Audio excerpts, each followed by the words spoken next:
Halo sobat-sobat pemerhati channel Wartawan Injil.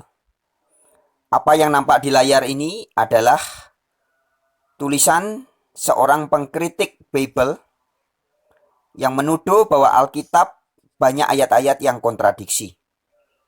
Dan salah satu bukti yang diajukan adalah tentang Yesus naik ke sorga. Dia menulis demikian. Selain Yesus, adakah yang naik ke sorga? A. Tidak ada. Hanya Yesus saja yang pernah naik ke sorga. Tertulis dalam Injil Yohanes 3 ayat 13. B. Henok dan Elia telah naik ke sorga. Kejadian 5 ayat 24, 2 Raja-Raja 2 ayat 11. Nah, antara A dan B ini dikatakan sebagai kontradiksi. Ruwet. Begitu katanya.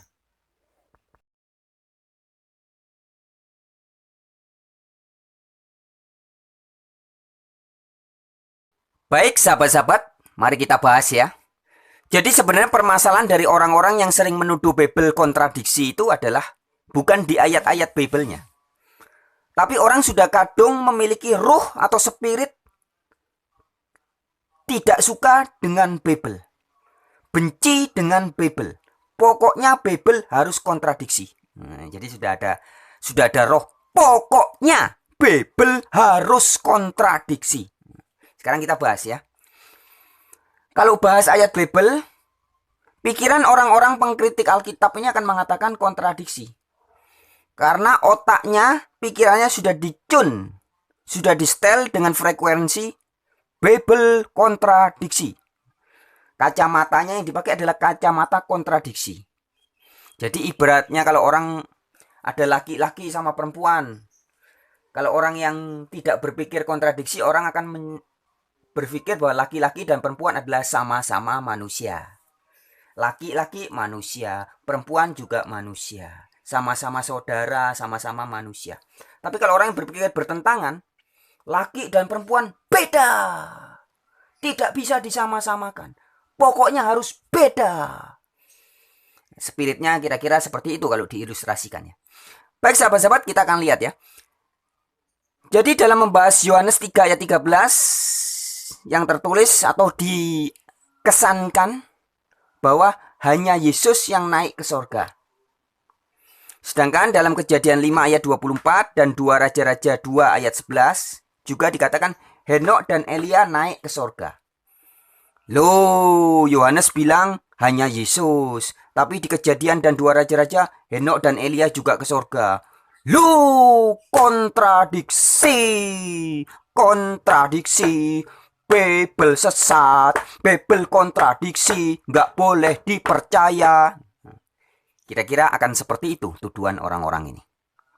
Tapi sahabat-sahabatku, saya tidak akan menjelaskan ya panjang lebar tentang konteksnya Yohanes 3 ayat 13 dan konteks Kejadian 5 maupun 2 Raja-Raja 2.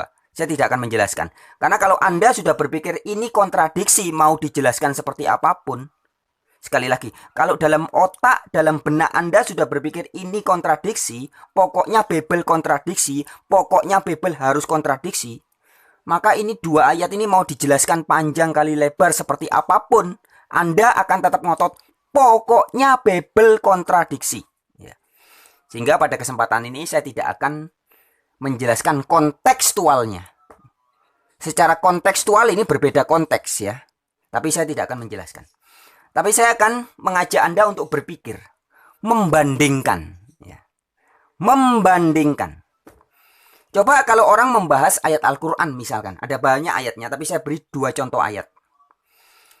Orang yang sudah mabuk dogma, mengatakan pokoknya kitab suci selain Al-Quran salah semua. Ya, Bible kontradiksi. Ketika membaca ayat Al-Quran, misalkan ini ya. Quran surat ke-6 ayat 14 memberitahu kita bahwa orang yang pertama kali menjadi muslim adalah Muhammad. Tertulisnya ya. Muhammad adalah orang yang pertama menjadi muslim. Kemudian di Quran surat ke-7, ya tadi 6 sekarang 7 ya. Ayat 143. Nah ini 614 ini 7143. Di dalam Quran surat ke-7 ayat 143 dikatakan bahwa orang yang pertama kali beriman adalah Musa. Kalau di Quran surat 6 ayat 14, siapa yang pertama kali muslim? Muhammad. Kalau di Quran surat 7 ayat 143, orang yang pertama beriman siapa? Nabi Musa. Nabi Muhammad, Nabi Musa. Nabi Muhammad, Nabi Musa. Apakah kedua ayat Al-Quran ini kontradiksi atau berbeda atau bertentangan? Oh, tentu tidak. Sebab Al-Quran tidak ada satupun yang kontradiksi. Itulah yang kerap terjadi, ya. Jadi kalau membaca ayat Al-Quran, contohnya ini, ya. Sahabat-sahabat, saya tidak mengatakan ayat ini kontradiksi, tidak. Saya sangat bisa menjelaskan konteks yang dimaksud dalam Quran surat ke-6 ayat 14 ketika menyebut bahwa orang yang pertama muslim adalah Muhammad. Ini konteksnya apa? Begitupun dengan Quran surat 7 ayat 143 ketika mengatakan bahwa Musa adalah orang yang pertama beriman. Meskipun di sini dikatakan Muhammad, di sini dikatakan Musa, tapi saya bisa katakan ini tidak kontradiksi, tidak bertentangan. Mengapa? Karena saya sangat paham konteksnya. Dan saya tidak pakai kacamata kontradiksi. Nah, tapi banyak juga orang-orang pembenci Al-Quran, orang-orang yang tidak suka dengan Nabi Muhammad, menjadikan kedua ayat ini sebagai juga ayat kontradiksi. Loh, ini Al-Quran kontradiksi. Di surat 6 ayat 14 dikatakan orang yang pertama muslim, Muhammad. Di Quran surat 7 ayat 143, orang yang pertama beriman atau muslim adalah Musa. Loh, kontradiksi. Ada juga para pembenci Al-Quran mengatakan begitu. Ya. Tapi buat teman-teman yang sering mengkritik Bible, ketika membahas ayat ini, ayat Al-Quran ini, pasti tidak akan berkata ini kontradiksi, tidak. Tapi kalau sudah membahas Bible, gampang sekali ayat ini dibilang kontradiksi dengan ini, ayat ini bertentangan dengan ini, ayat ini tidak sesuai dengan ayat ini. Gampang sekali. Mengapa? Ya itu tadi. Karena pokoknya kalau baca Bible harus kontradiksi. Jadi sudah mabuk dengan dogma itu. Mabuk dengan dogma. Pokoknya Bible nggak bisa dipercaya. Bible itu sesat, penuh kontradiksi. Ya, jadi mau dijelaskan seperti apapun, tetap akan ngotot Bible kontradiksi. Ya, jadi sahabat-sahabat coba bandingkan ini. Ketika membaca ayat-ayat Al-Quran, tidak mengatakan kontradiksi. Bisa berpikir sehat, bahkan bisa menjelaskan. Oh, ini konteksnya beda dengan ayat ini. Memang betul dikatakan yang pertama muslim adalah Muhammad, tapi konteks tertentu. Ini juga begitu, yang pertama muslim adalah Musa dalam konteks tertentu. Ini beda asbabun nusulnya, beda konteksnya. Nah, kalau membahas ayat Alkitab, dijelaskan ini juga beda konteksnya. Oh, nggak bisa. Loh, kenapa kok nggak bisa? Pokoknya kalau Bible harus kontradiksi.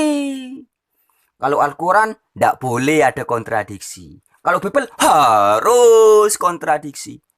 Nah, cara berpikir yang nggak waras seperti inilah yang menyebabkan selalu ada saja orang-orang, para pembenci Bible, para pembenci Alkitab, yang terus-menerus masih menuduh bahwa ayat-ayat Bible kontradiksi. Nah, masalahnya bukan di ayat-ayat ini.